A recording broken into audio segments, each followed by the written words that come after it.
What this wounded gray being revealed to me about Jesus' true power over thoughts and reality will shatter everything your church taught you about prayer, faith, and miracles. Before this story ends, you'll understand why your antidepressants haven't fixed the emptiness inside, why positive thinking alone has failed you, and why Jesus said you will do greater works than these.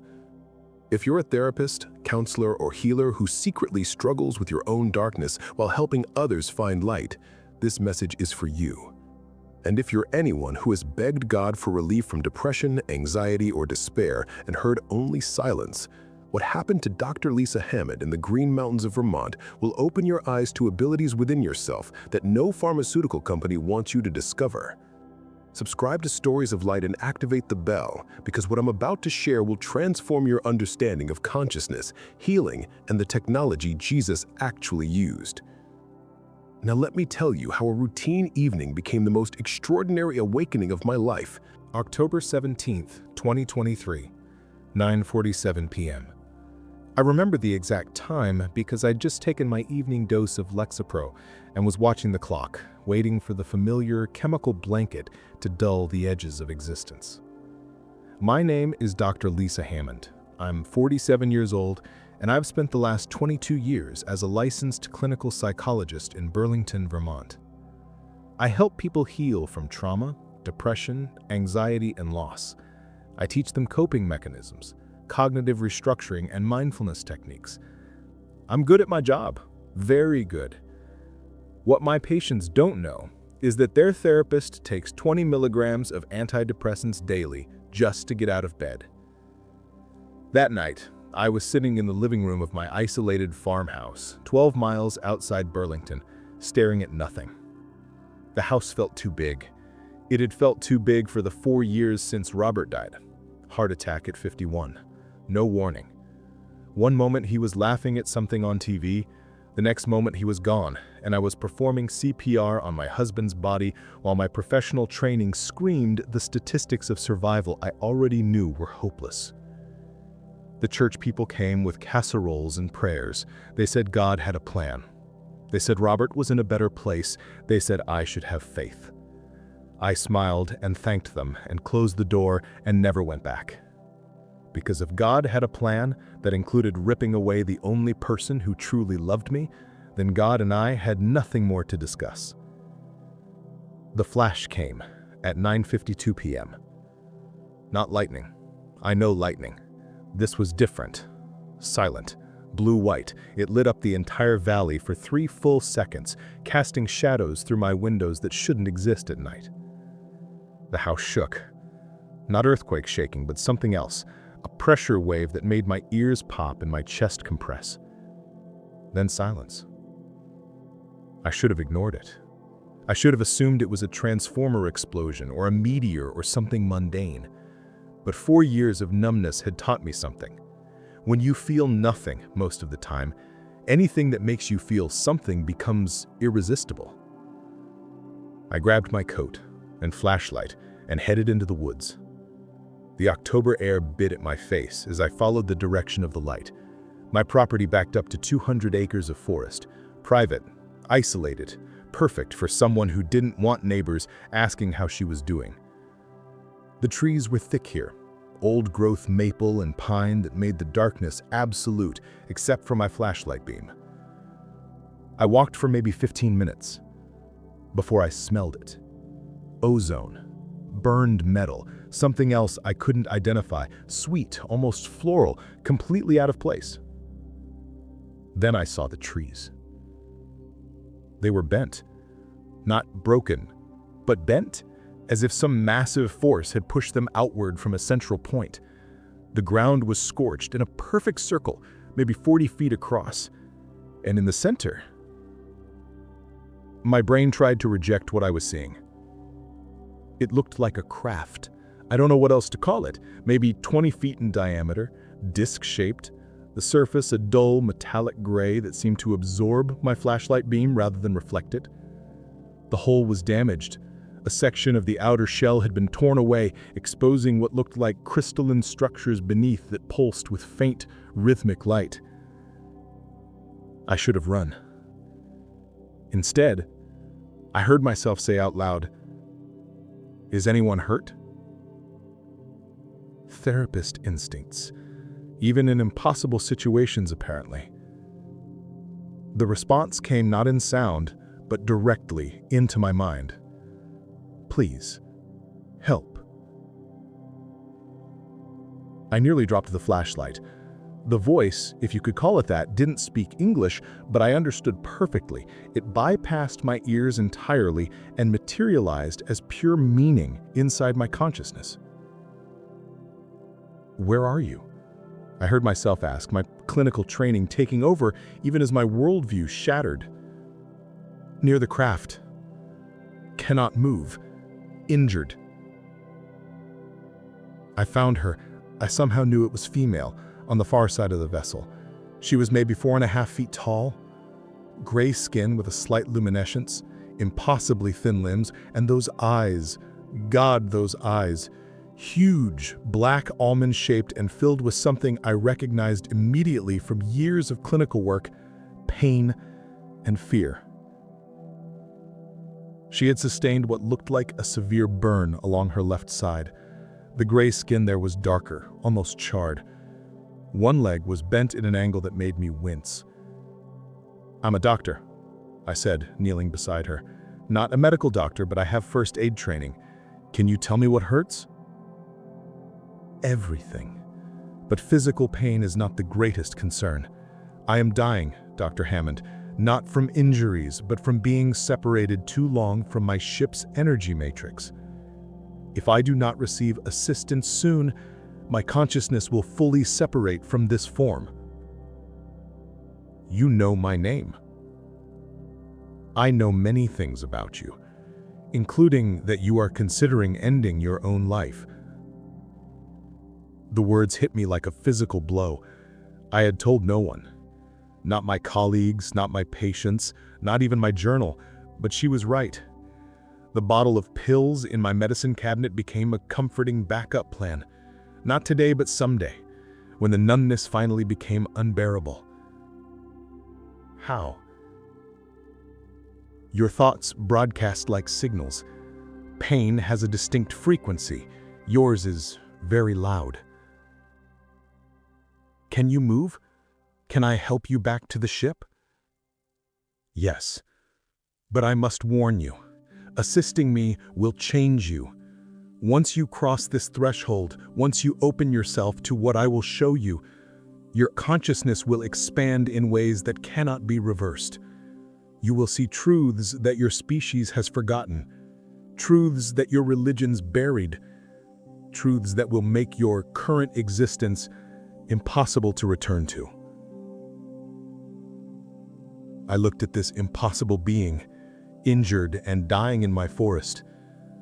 I thought about my empty house, my empty marriage bed, my empty life spent helping others while drowning myself.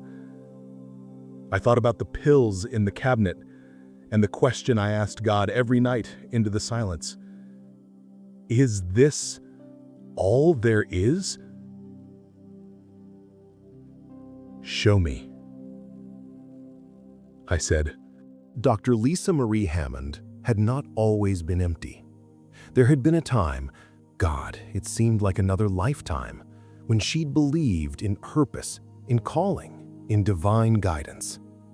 Raised Catholic in Hartford, Connecticut, she'd attended Mass every Sunday with her mother, a devout woman who saw God's hand in everything from parking spaces to recovery from illness.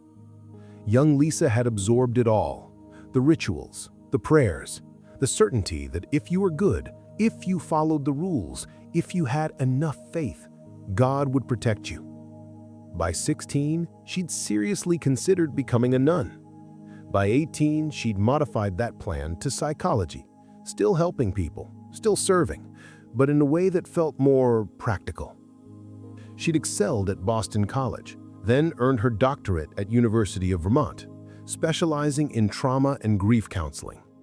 She was good with people, really good.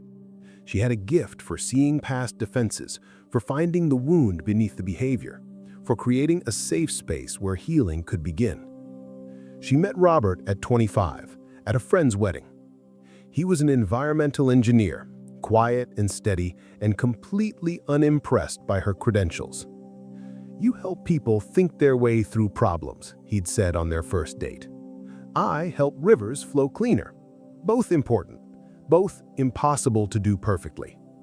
She'd loved him for his groundedness, for the way he never tried to fix her but simply witnessed her, for the way he'd held her through her own dark periods, because yes, even as a therapist, she'd struggled. Depression ran in her family. Her mother had battled it, her grandmother too. But she'd managed it. Therapy, medication when needed, exercise, meditation, all the tools she taught her patients, she applied to herself. And with Robert beside her, it had been manageable. Not cured, but controlled. They'd married at 27, bought the farmhouse at 30, tried for children for 8 years before accepting that some things weren't meant to be. They'd grieved that loss together, then poured themselves into their work, their home, their marriage. Lisa's practice thrived. She specialized in helping people through impossible losses, death of children, sudden widowhood, traumatic accidents. She sat with people in their darkest moments and helped them find reasons to keep breathing. Her success rate was remarkable. Clients praised her warmth, her insight, her unwavering belief that healing was possible. What they didn't know was that her faith in God had been quietly eroding for years. It wasn't one thing. It was accumulation. Every grieving mother who asked, "Why did God take my baby?" and Lisa had no answer. Every trauma survivor who'd prayed for protection and received violation instead. Every good person destroyed by random chance while cruel people thrived. She'd maintained the appearance of faith, still went to Christmas Mass with Robert to keep his family happy, still said she'd pray for people when they asked. But privately, she'd begun to suspect that the universe was indifferent, that prayer was psychological self-soothing, that God, if he existed at all, had long ago stopped paying attention to human suffering. And then Robert died. She'd just turned 43. They'd had Italian takeout. They were watching a nature documentary. Robert made a joke about the mating habits of bowerbirds. He laughed. And then his face changed. Confusion, then pain, then nothing. She performed CPR for 18 minutes until the paramedics arrived. Professional training took over. Check airway, tilt head, 30 compressions, 2 breaths, repeat. But she already knew. She could see it in his eyes, in the way his body had become instantly heavier, more object than person. Massive heart attack, no warning, no pre-existing condition, just catastrophic failure of a 51-year-old heart in a healthy man. The funeral was enormous. Robert had been beloved. The church was full. People spoke about God's plan and mysterious ways and how Robert was at peace now. Lisa sat in the front pew in her black dress and felt nothing. Not grief yet. That would come later, in waves that would nearly drown her. In that moment, sitting in the church where she'd once believed God answered prayers, she felt only a vast, echoing absence, like a room that used to be full of furniture, but now was empty, every sound echoing off bare walls. She didn't return to church after that. The grief came in the following months, crushing, relentless, physical. She would wake up and forget for 5 seconds that Robert was gone, then remember, and the remembering was like being hit by a truck every morning. Her colleagues were supportive. Take time off, process, heal. But Lisa knew too much about depression. She knew the statistics. She knew that sudden loss of a spouse was a major risk factor. She knew that therapists were just as susceptible, maybe more so, because they absorbed trauma all day and had nowhere to discharge it. She went back to work after 6 weeks, threw herself into helping others. If she couldn't save herself, at least she could save them. The antidepressant started at month 4. Just something to take the edge off, her psychiatrist said. Lots of people need chemical support during acute grief.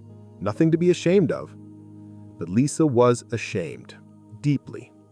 Here she was, a clinical psychologist with a thriving practice, teaching people coping strategies while secretly medicating herself just to function. What kind of fraud did that make her? She told no one, not her colleagues, not her remaining friends, who'd slowly drifted away when she kept declining invitations because leaving the house felt impossible. The farmhouse became her prison and her sanctuary. 12 miles from anyone who might notice, she'd stopped living and started merely existing.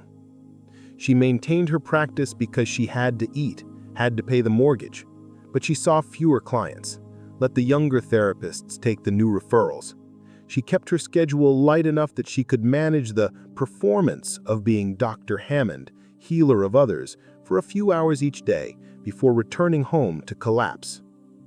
At night, alone in the house that still smelled faintly of Robert's cologne in the closet she couldn't bear to clean out, Lisa would lie in bed and pray. Not to God anymore. She'd given up on that fiction. She prayed to the universe, to chance, to whatever blind forces governed existence. Please, either show me a reason to keep doing this or let me stop. The pills in the medicine cabinet became a comfort. Not today, but someday, if it got too unbearable, she had an exit strategy. Control in a life that felt utterly out of control. She'd sit at her kitchen table, helping clients via telehealth sessions, dispensing wisdom about cognitive behavioral therapy and reframing negative thoughts, and inside she'd be screaming, "None of this works. I know all the techniques, and I'm still drowning." But she'd smile. She'd nod. She'd say, "Have you tried gratitude journaling?" while her own journal remained blank for months. Friends from church reached out occasionally. "We miss you. Come back. God will heal you." She never responded. Because how do you tell people that you've looked into the void of sudden, senseless loss and found no loving God there? That you've spent thousands of hours helping people reconstruct meaning from chaos while secretly believing it's just sophisticated lying we do to make existence bearable? At 47, Dr. Lisa Hammond had everything she'd worked for: successful practice, beautiful home, doctorate on the wall, and absolutely nothing that mattered. She was an expert at helping others find will to live while having completely lost her own. And then a gray being fell from the sky into her forest and said the words that would change everything. "Assisting me will change you." Change sounded better than the slow dying she'd been doing for 4 years. I half carried, half supported Lumina. That's what she told me to call her, back to the damaged craft. Her body weighed almost nothing, like hollow bones, but the psychic weight of her pain pressed against my consciousness like a migraine. "What do you need?" I asked, my clinical assessment mode activating. "How can I help?" The crystalline matrix inside the ship generates a field that sustains our biological functions. I must re-establish connection, but the conduit is damaged. I need your help to create a temporary bridge. I don't know anything about alien technology. You don't need to. Your consciousness can serve as a conductor if you're willing. But I must warn you again, direct mental contact with my species creates permanent changes in human neural pathways. You will perceive realities you currently cannot see. I thought about my practice, my carefully constructed professional life, the mask I wore every day. I stopped caring about permanent changes a long time ago, I said. You stopped caring about many things, but you never stopped caring about truth. That's why I chose to crash near you. You chose. This wasn't an accident. Nothing is accident, Dr. Hammond. You have been broadcasting a signal for months, a prayer you didn't know you were sending. Show me something real or let me go. Your species calls me a gray. We call ourselves the Zeta. We hear prayers, especially desperate ones, especially from those whose consciousness is ready to expand. She guided me to place my hands on 2 points on her temples. The moment I made contact, my world exploded. Colors I'd never seen, sounds that were also feelings, a direct download of information that bypassed language entirely. I saw her planet, harsh, cold, beautiful. I saw her purpose. She was a consciousness engineer, what we might call a healer or teacher, traveling between worlds to assist species approaching evolutionary thresholds. And I saw why she'd come to Earth. Your species is remembering, slowly, painfully, but remembering. And those like you, wounded healers, broken fixers, you are the catalysts. Your pain has cracked you open, made you permeable, prepared you. Prepared me for what? To remember what Jesus actually taught. The name hit me like cold water. Jesus? What does... Connect me to the matrix first, then I will show you. But know this, what you believe about Jesus, about prayer, about consciousness, about the nature of reality itself, it is all incomplete, not wrong, but partial, like teaching someone addition and telling them it's the entirety of mathematics.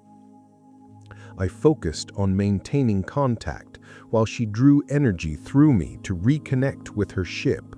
I felt it flow, not electricity, but something else, pure consciousness taking form. My body became a living wire, conducting force I didn't understand.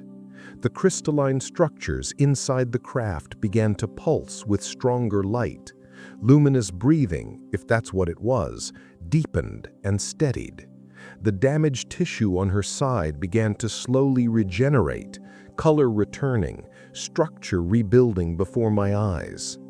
After 10 minutes, she released my hands. Thank you. I will survive now. The ship can heal me fully, but it will take several days. I cannot fly yet.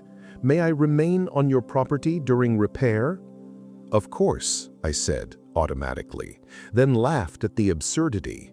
I'm offering hospitality to an alien being. This is happening. This is happening. And now that I am stable, now that you have opened the channel between your consciousness and mine, I can fulfill my purpose. I can show you what the church is buried, what Jesus actually meant when he said, "The kingdom of heaven is within you," what he was really doing when he healed the sick, raised the dead, transformed reality with thought. I don't believe in that anymore, I said quietly. Miracles, divine intervention, prayer. I stopped believing when God ignored every prayer I said for Robert. You stopped believing in the story you were told. Good. That story was incomplete, designed to make you dependent rather than powerful. But what if I told you that Jesus was teaching technology, not theology? That every miracle was application of consciousness principles anyone can learn? That your prayers didn't work not because God ignored you, but because you were using the tool incorrectly? That's impossible. You're standing next to a damaged spacecraft, talking to a gray being. Your definition of impossible just expanded significantly. Are you willing to expand it further? I thought about my empty house, my antidepressants, my successful practice built on helping others while drowning myself, my secret death plan in the medicine cabinet. I thought about Robert's last words, the joke about bowerbirds, how random and meaningless his death had seemed. Yes, I said, show me everything. Over the next 2 days, while Lumina's ship slowly repaired itself and her injuries healed, she began to teach me. We sat in my living room because apparently gray beings can just walk into houses, and she delivered information that systematically dismantled everything I thought I knew about reality. Dr. Hammond, you believe depression is chemical imbalance requiring medication. This is partially true, but incomplete. Depression is primarily energetic frequency. consciousness vibrating at extremely low rate. The chemicals follow the frequency, not the other way around. That's not... Medication works. I've seen it work in hundreds of patients. Medication raises the chemical floor slightly so consciousness has enough energy to potentially shift frequency. But if the person maintains same thought patterns, same beliefs, same story about themselves, the frequency doesn't change. The medication just makes the low frequency slightly more tolerable. This is why so many never heal, only manage. I thought about my own experience, 4 years on Lexapro. It kept me functional. But had anything actually changed, or was I just more comfortably numb? When Jesus said, "Your faith has healed you," he wasn't praising belief in external deity. He was recognizing that person had shifted their consciousness frequency to match frequency of health. Faith, true faith, is not belief despite lack of evidence. Faith is absolute certainty that generates matching frequency. So when people pray and nothing happens, they pray from frequency of lack while expecting abundance, from frequency of illness while expecting health, from frequency of unworthiness while expecting blessing. Jesus taught, whatever you ask for in prayer, believe that you have received it and it will be yours. Present tense, not will receive, have received. Feel it as already real. That's the frequency that manifests. Your psychology teaches that thoughts affect emotions, which affect behavior. True, but insufficient. Thoughts are actual energetic structures that interact with the quantum field to collapse probability into physical reality. Jesus understood this. Every miracle began with thought held with such certainty that reality had no choice but to match it. That sounds like magical thinking. Your psychology dismisses magical thinking as cognitive distortion. But what if Jesus' teachings were early attempts to explain quantum mechanics to people without that language? What if ask and you shall receive was technical instruction for conscious manifestation? This one hurt.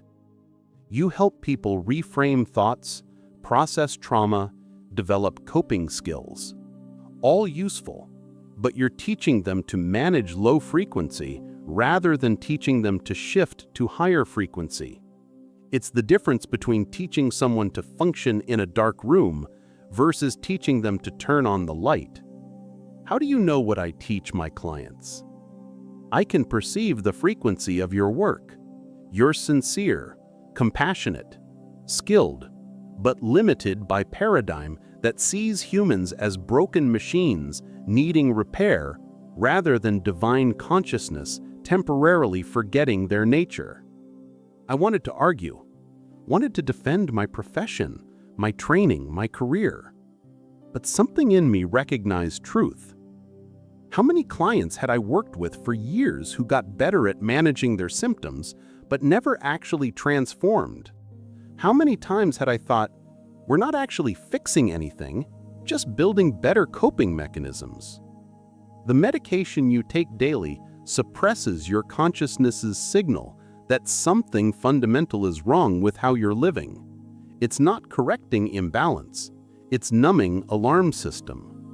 So I should just stop taking them? That's dangerous? No, you're dependent now. Stopping abruptly would be harmful. But as you learn to consciously modulate your frequency, you'll discover you no longer need chemical support. Your consciousness will regulate itself when you remember how. She showed me something then. Not words, but direct transmission of information into my consciousness. Before you incarnated in this body, before Robert incarnated in his, you were consciousnesses planning your experiences. You chose each other. You chose the love, the years together, and yes, you chose the ending, not as punishment, but as catalyst. His death was designed to break you open, to shatter the comfortable paradigm, to force you to question everything because your soul knew that only through that breaking could you become who you're meant to be. Tears came then. Not grief, something else. Recognition. As if some part of me had always known this, but couldn't access it through the noise of my pain. Every night you pray, "Give me a reason to live." You broadcast frequency of desperation, lack, powerlessness, and the universe, being perfect mirror, reflects back experiences matching that frequency. Jesus taught differently. He gave thanks before miracles manifested. He operated from frequency of certainty, abundance, power. That's what made him different, not divine exception, but mastery of principles available to all. So, I should just pretend everything is fine? No. You should recognize that the you feeling powerless is not true you. True you is consciousness that chose this experience, has infinite creative power, and is never actually separate from what you call God. Depression is a case of misguided identity. You think you're Lisa, the broken widow. You're actually divine consciousness temporarily wearing Lisa's form. Big difference. I sat with this for a long time. Everything in my training said this was delusion, spiritual bypassing, dangerous magical thinking. But something deeper, something that had been silent for 4 years whispered, "Finally, someone is telling the truth." "I have a doctorate in clinical psychology," I said the next morning. "I've spent 22 years helping people through evidence-based therapeutic interventions. What you're suggesting contradicts everything I've learned, everything I teach. If this is true, I've been, lying to people? Offering false hope?" "You've been offering incomplete truth. The cognitive and behavioral tools you teach do help people function, but they function within the same limited paradigm. You teach people to think differently without teaching them that thoughts literally create reality. You're giving them better prison cells instead of showing them the door has never been locked. That's incredibly arrogant. You're saying an entire field of psychology is wrong." "Not wrong, limited. Your psychology understands that thoughts affect reality through behavior and perception. True, but incomplete. Thoughts also directly affect reality through quantum field interaction. Jesus knew this. That's why he said, 'If you have faith and do not doubt, you can say to this mountain, go throw yourself into the sea, and it will be done.' He wasn't being poetic. Consciousness doesn't create matter. That's been disproven. The observer effect in quantum physics is about measurement, not consciousness. Is it? Why does observation collapse the wave function? What is an observation without consciousness? Your scientists keep trying to remove consciousness from the equation because its implications terrify them. If consciousness creates reality, then reality is not objective, fixed, and separate from you. Then you are infinitely powerful. Then you are responsible. Then you cannot be victim." So people choose cancer? Children choose abuse? Victims choose trauma? Choose is wrong word. At soul level, consciousness selects experiences that accelerate growth, not punishment, curriculum. Your husband's death was not random cruelty. It was catalyst your soul chose to shatter limitations preventing your evolution. That's victim blaming. You're saying people manifest their own suffering? No, I'm saying consciousness explores all experiences, including painful ones, for growth. There's difference between soul-level selection and personality-level choice. Your personality didn't choose depression. Your soul chose the experience of depression as teacher. Once you understand the lesson, you can graduate. But if you believe you're victim of random neurochemistry, you stay stuck. That's a dangerous teaching. People will stop seeking treatment, stop taking medication they need. People who need treatment will seek it, but some people are ready for different teaching. You are ready. That's why I'm here. You've outgrown the paradigm of fix the broken human. You're ready for remember your divine nature. Even if some of this is true, bringing Jesus into it feels wrong. I'm not religious anymore. Exactly. You're not religious. You're ready for the technical truth Jesus taught before religion transformed it into control mechanism. When he said, I and the Father are one, he was revealing that all consciousness is unified field.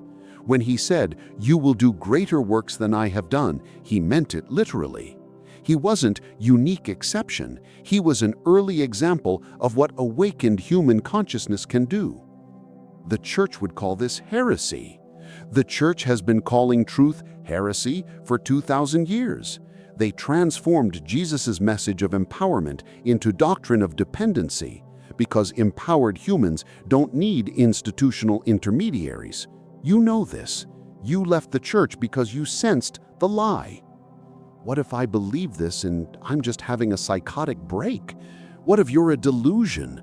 4 years of grief, depression, isolation. Maybe I finally snapped.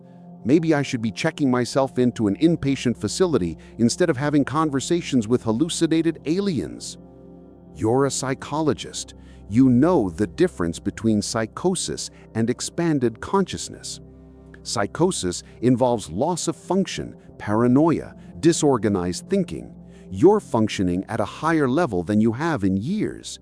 You're thinking more clearly. You're feeling for the first time in months. This is awakening, not breaking. How do I know? Test it. Apply the principles. See if reality responds. That's what Jesus did. He didn't ask people to believe. He demonstrated. He said, you don't believe my words, believe the works. I'll do the same. I'll show you. Then you'll know. Why me? I'm nobody special. I'm a depressed widow who can't even fix herself. Why would cosmic beings choose me for this information? You are exactly who we choose, the broken healers, the wounded physicians, because you know suffering intimately. You have empathy. You're humble enough to admit you don't have all answers. Jesus chose fishermen and tax collectors, not priests and scholars. Same principle. The broken are open in ways the unbroken cannot be. This was the hardest one. If I accept that his death was some planned catalyst, that we chose it at soul level, does that mean I should stop grieving? Stop missing him? If I heal completely, move forward, become this awakened version of myself, does that dishonor him? Does that mean what we had didn't matter? Lumina's huge black eyes seemed to hold infinite compassion. Robert exists still. Death is transition, not ending. And he is not insulted by your healing. He is hoping for it. He watches you from consciousness perspective now and sees what you cannot. You honor him most, not by staying broken, but by using his death for the purpose it was meant to serve. Your transformation, your awakening, your stepping into power. That was the gift he gave you. To refuse it is to make his death meaningless. To accept it is to make his death sacred. I wept then. 4 years of dammed up grief and rage and confusion finally breaking through. And Lumina let me cry without trying to fix me, without offering platitudes, just witnessing, just like Robert used to. Close your eyes, Lumina instructed. Tell me what you notice about your internal state. I closed my eyes.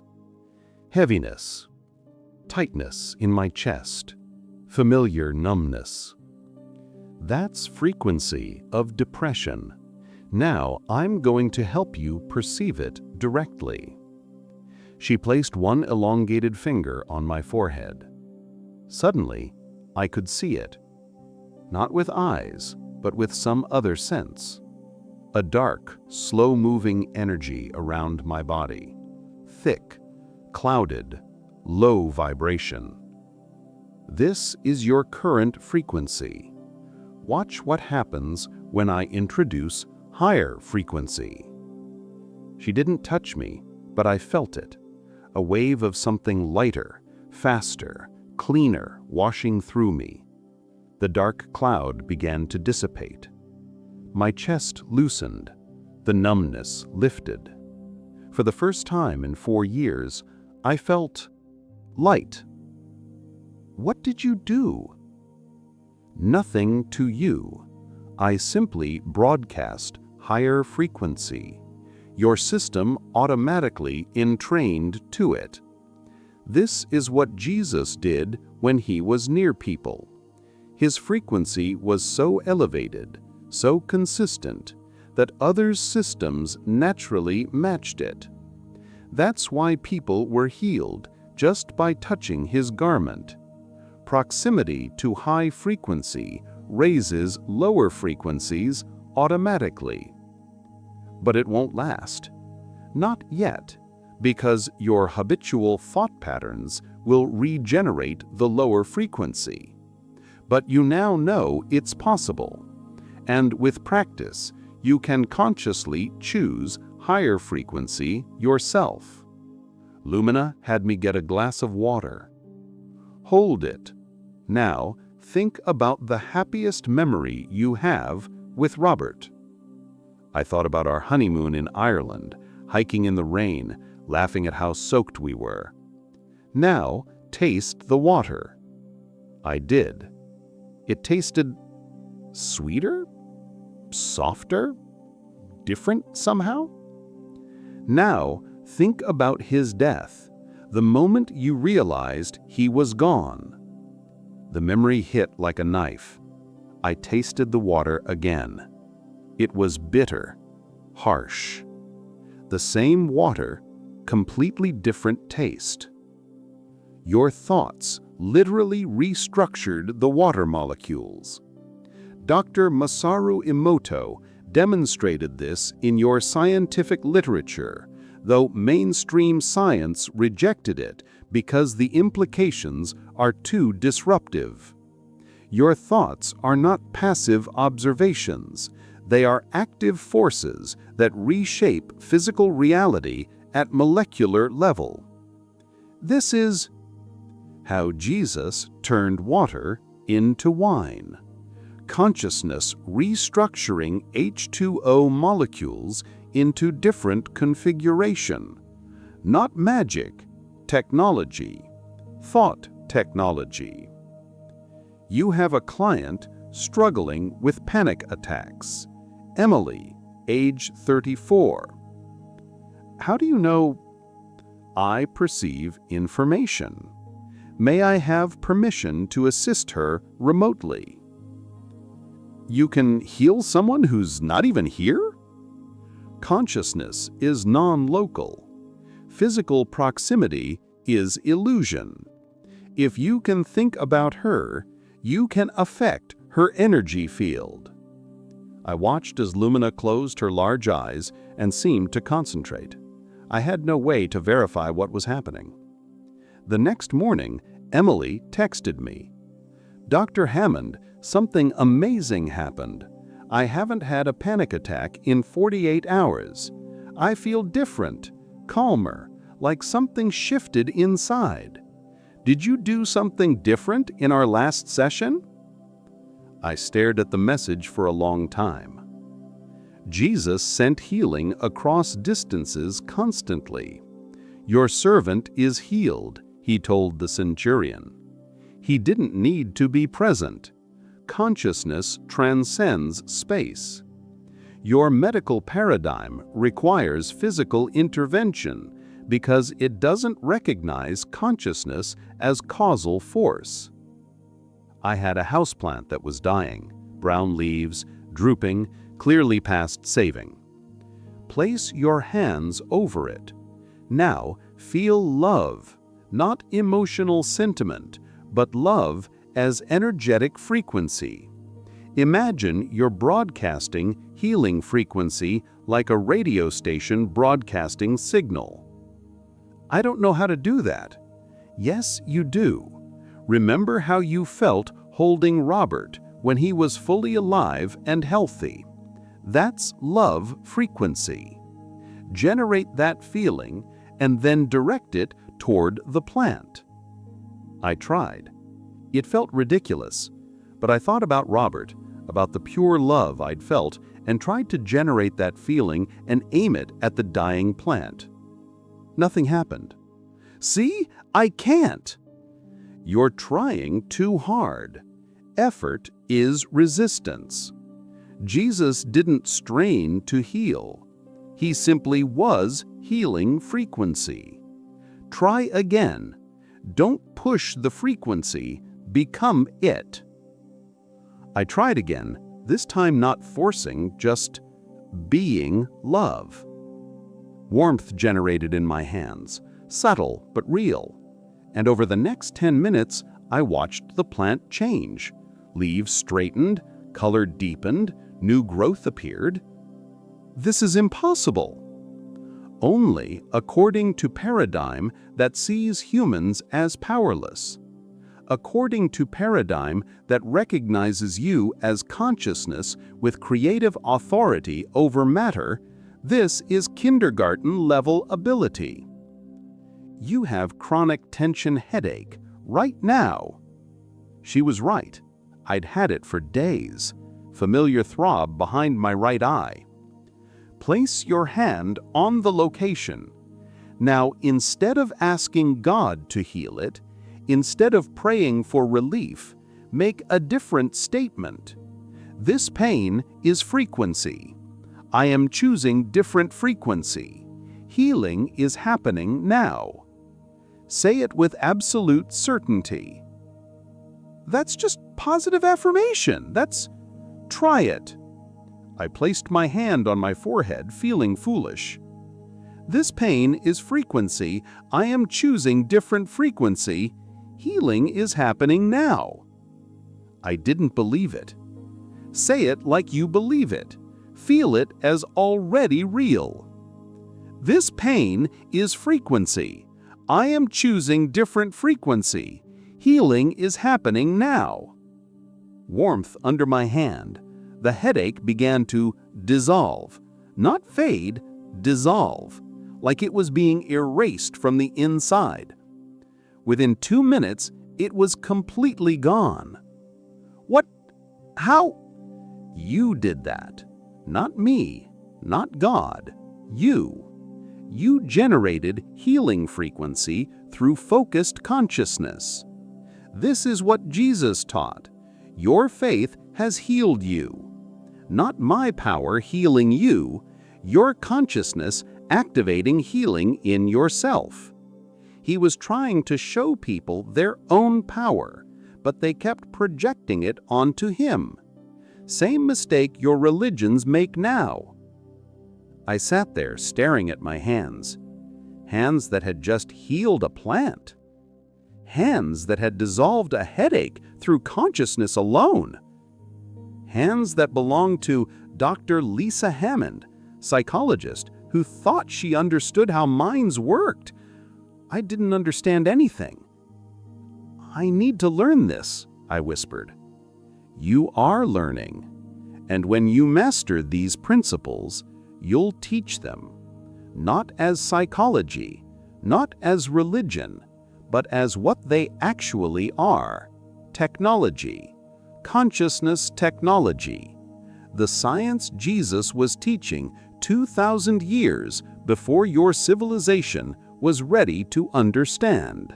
The consciousness you call Jesus was not born divine exception to human limitation. He was consciousness that had evolved through many lifetimes, many forms, many worlds, until he reached mastery level. Then he volunteered to incarnate into human form during critical period of Earth's development to demonstrate what awakened human consciousness can do. So he was, what, an alien? He was what we call a starseed, highly evolved consciousness from higher dimensional existence, choosing to incarnate in lower dimensional form to assist evolutionary process. Many such beings have incarnated throughout your history. Buddha, Krishna, others whose names are lost. Jesus' teaching got the most traction, but also got the most distorted.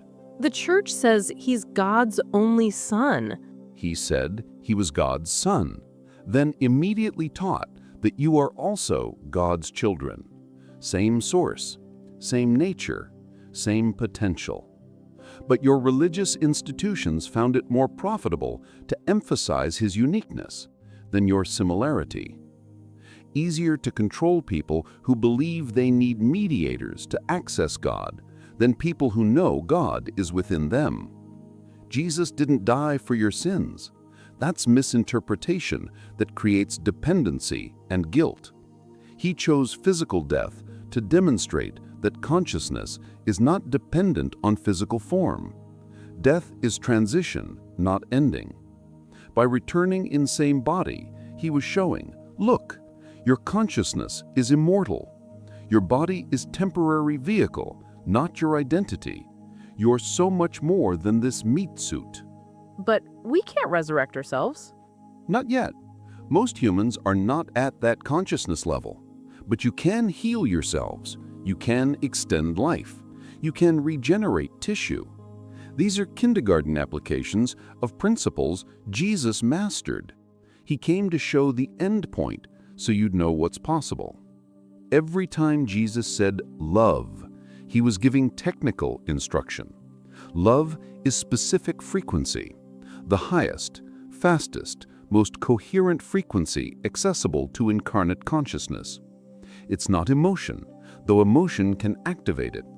It's literal energy that interacts with quantum field to accelerate healing, manifestation, transformation.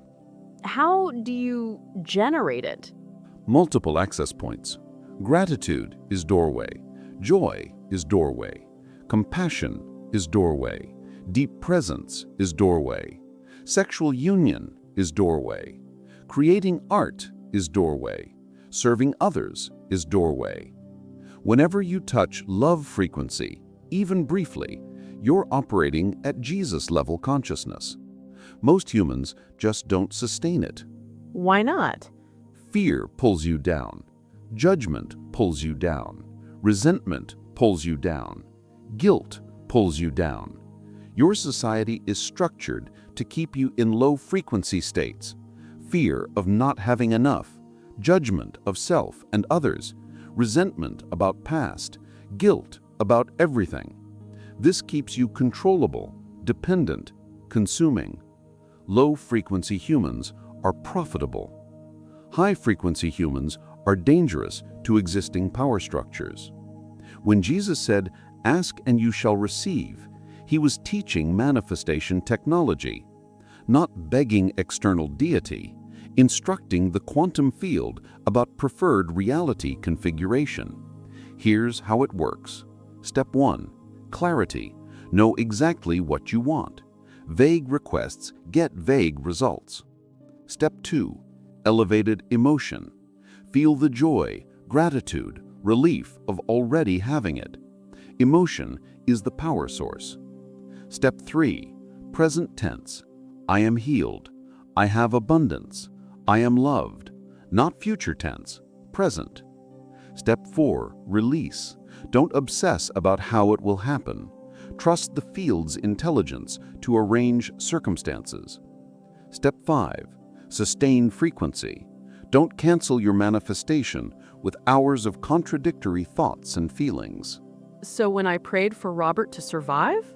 You prayed from terror, desperation, attachment, all low frequencies that actually block what you're requesting. Jesus taught, whatever you ask for in prayer, believe that you have received it. Not believe you might receive it. Believe you have received it. That's very different energetic state.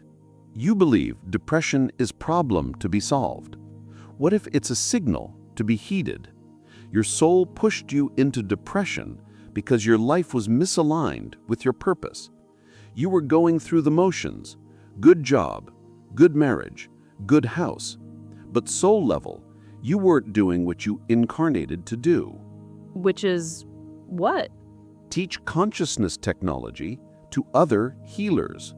You have 22 years of psychology expertise, plus personal experience of suffering, plus high emotional intelligence, plus communication skills. You're perfectly designed to translate these concepts into language therapists and counselors can integrate into their practice. That's why Robert's death happened when it did, to break you out of comfortable life and push you toward actual mission. That's cruel. Is it? Or is it love? Your soul loves you enough to use drastic measures to get your attention when gentle nudges fail. Depression is not punishment. It's a course correction signal. You're going the wrong direction. Turn around. Fundamental human error. Believing you're separate from God, from Source, from creative consciousness. That's the lie that enables all suffering. Jesus taught, I and the Father are one. Not I'm connected to the Father. I am the Father, experiencing itself through individual perspective. You are God's awareness, operating through Lisa's form. No separation. Never was. Then why do I feel so alone? Forgetting. Intentional forgetting. That's part of the Earth School design. You incarnate with amnesia of your true nature so you can have genuine experience of limitation, separation, struggle. These experiences accelerate growth. But part of the curriculum is remembering. Jesus came to remind people, hey, you're divine. Stop crawling when you can fly. The Lexapro you take isn't evil. It's been necessary support while you learn to stand. But as you master frequency modulation, you'll discover you're generating your own neurochemicals through consciousness alone. Meditation generates DMT. Love frequency generates oxytocin. Gratitude generates serotonin. Your brain is pharmacy. You just forgot how to access it without external pills. So I should stop taking them? Not yet. Taper slowly under medical supervision as you strengthen your consciousness muscles. But know that dependency is temporary. You're more powerful than any medication. Continue seeing clients if you wish, but begin teaching them what I've taught you. Not religion, technology. Depression is frequency. Here's how to shift it. Anxiety is frequency. Here's how to modulate it. Trauma is frozen low-frequency energy. Here's how to release it. You'll be called crazy. Some clients will leave. Others will transform in ways traditional therapy never achieved. Those are your real clients, the ones ready for this level. I sat with all of this for a long time. Everything in my training said this was dangerous, delusional, irresponsible. But I couldn't deny what I'd experienced. The plant healing, the self-healing, the shift in frequency I could now perceive. So, how long do I have with you? 3 more days, then I must leave. But you won't be alone. Now that you've opened this channel, you'll receive ongoing guidance, not from me necessarily, but from consciousness field itself. Jesus called it Holy Spirit. We call it Unified Field Intelligence. Different words, same thing. I'm scared. Good. Fear means you're at edge of comfort zone. Growth happens only at edges. Jesus spent 40 days in the wilderness being terrified before beginning public ministry. Terror is initiation. Push through it. What if I fail? What if I teach this and people get hurt? You've been teaching incomplete paradigm for 22 years and people stayed stuck. That's also harm, just comfortable, socially acceptable harm. This work is riskier, but the reward is proportionally greater. Your choice. And I realized she was giving me the same choice Robert's death had given me. Stay safe and small, or risk everything for truth. The morning after the deepest revelations, I woke up different. The heaviness wasn't gone, but I could perceive it now. It wasn't me. It was frequency pattern I'd been running. Like finally seeing the water you've been swimming in your whole life. I thought about my clients. How many had I taught to manage depression without teaching them they could actually change the underlying frequency? Everything looked the same, nothing was the same. I woke up with the familiar beginning of panic, that crushing chest tightness that had become my morning routine. Instead of reaching for medication, I tried what Lumina taught me. This is fear frequency. I choose peace frequency. I focused on feeling peaceful, on generating that frequency the way you'd hum a note. The panic dissolved, not suppressed, dissolved. I sat there in bed, stunned. I just shifted my own neurochemistry with focused consciousness. The chronic shoulder pain I'd had for 6 months, probably tension from hunching over a computer in sessions, disappeared overnight. No treatment, no massage, just the sustained practice of maintaining higher frequency. My body was healing itself because I'd stopped broadcasting illness frequency. 3 clients who'd ghosted months ago suddenly returned apologizing for falling away, asking to restart sessions. A speaking opportunity appeared, invitation to present at a psychology conference. My tax return was larger than expected due to an error in my favor. None of this was magic, but the synchronicities were undeniable. Reality was responding to my shifted frequency. My sister called. We hadn't spoken in 2 years after an argument about how I was handling grief. "I don't know why I'm calling," she said. "I just suddenly felt like I needed to reach out. Are you okay?" We talked for 3 hours. The old resentments felt petty, distant. Something had shifted. Later, Lumina explained, "Your frequency affects everyone in your energetic field. As you rise, you lift others, or you repel them. Some relationships will heal, others will naturally fall away. Both are correct." With my doctor's supervision, I began tapering Lexapro. The withdrawal symptoms I'd feared never came. Instead, I felt more alert, more present, more alive than I had in years. My consciousness wasn't suppressed anymore. I could feel the full range of human emotion, including grief, but clean grief, not the muddy, stuck grief that I'd been carrying. I began carefully introducing frequency concepts to clients who seemed ready. Sarah, 41, chronic anxiety. Depression is a frequency you've been running. What if we taught your nervous system a different frequency? Within 3 sessions, using breathing, visualization, and conscious frequency shifting, her anxiety dropped 70%. No medication increase, just consciousness training. "What are you doing differently?" she asked. "This is working better than 2 years of CBT." I started seeing energy fields around people. Nothing dramatic, just subtle shifts in light and color. I could sense a client's emotional state before they spoke. I would know what they needed to hear before they asked. Not psychic, just previously dormant perceptual abilities activating.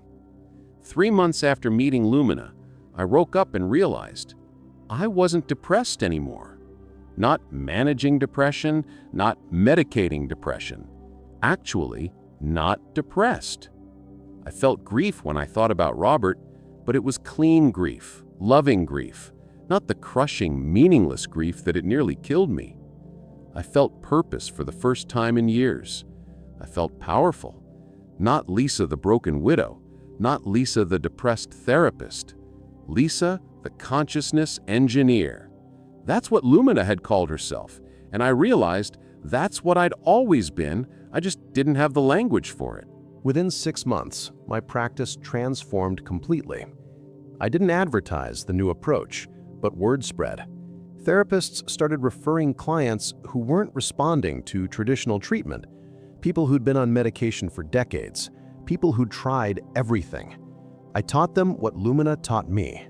You are consciousness, not body. Depression is frequency, not permanent identity. Thoughts literally create reality. Jesus was teaching technology. You are infinitely more powerful than you've been told. Some clients loved it, transformed rapidly, healed in ways that shouldn't be possible, according to my training. Others left, threatened by the paradigm shift. That was okay.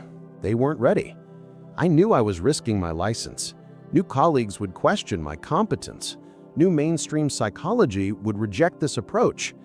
I didn't care anymore. I'd spent 22 years practicing acceptable, safe, limited psychology. It had helped people cope. This was helping people transform. I started dating again, not to fill a void. There was no void anymore, but because I genuinely wanted to share my life. I reconnected with old friends. I moved some of Robert's things out of the house, not erasing him, but making space for new life. I could finally look at our wedding photos and smile instead of weep. 3 clients became frequency coaches themselves, teaching these principles to others. 5 therapists contacted me, wanting to learn the approach for their own practices. My sister started meditating, shifting her own frequency, healing her own depression. Emily, the client Lumina had remotely healed, later became a healer herself, working with trauma survivors. The ripples spread in ways I couldn't track. Money stopped being a struggle, not because I raised rates, but because I was operating from abundance frequency instead of scarcity frequency. Opportunities appeared, speaking engagements, consulting work, a book deal offer. The universe, responding to consciousness broadcasting, "I have enough," delivered enough.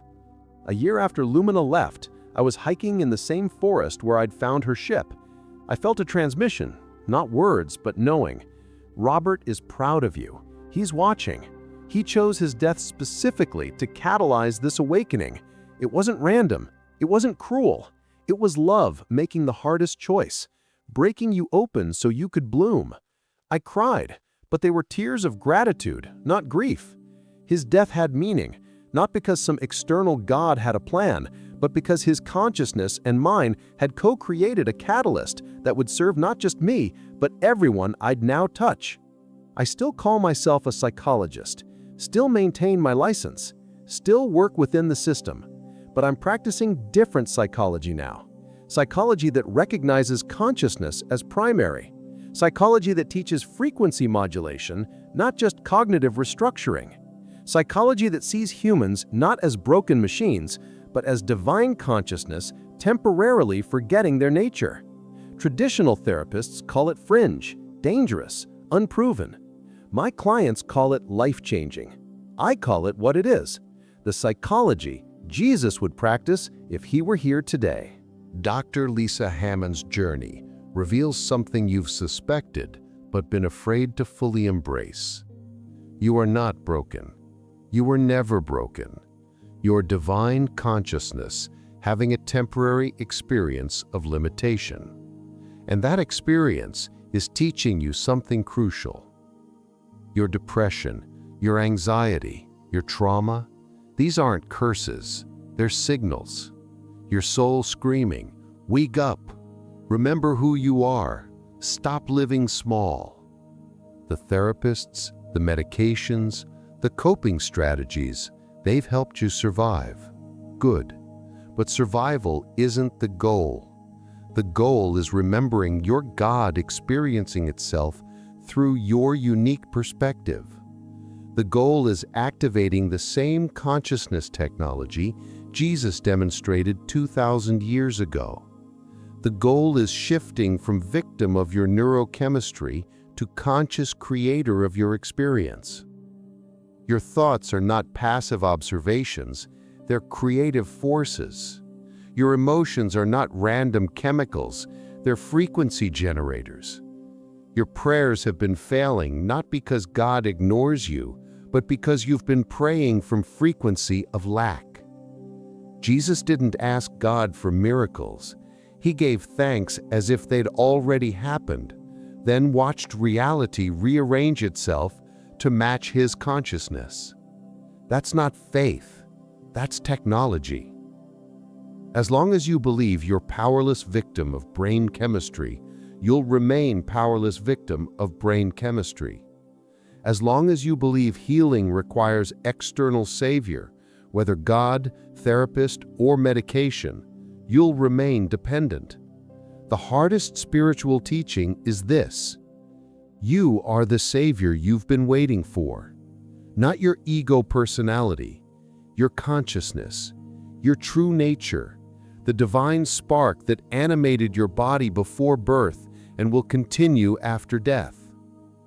You can close this video and return to comfortable story that you're broken human needing fixed by external authorities. Or you can do what Lisa did. Experiment, test, see if reality responds to consciousness the way Jesus taught. Try shifting your frequency instead of just managing symptoms. Try praying from certainty instead of desperation. Try seeing yourself as consciousness engineering human experience instead of human hoping for consciousness. Tell me, have you ever shifted a mood or physical sensation through pure intention? Have you experienced synchronicities that seem too perfect to be random? Do you suspect you're more powerful than you've been taught? Share your story below. You'll discover thousands of others are awakening to the same truth. Subscribe to Stories of Light for more testimonies from people who've discovered what Jesus really taught. Not religion, but consciousness technology. Because Lisa's transformation isn't unique. It's available to anyone willing to question everything they thought they knew about depression, healing, and human potential. The question is, are you willing? Your consciousness is already creating your reality. The only question is whether you'll do it unconsciously, by default, or consciously, with intention. Jesus knew. Lumina knew. Lisa learned. Now it's your turn.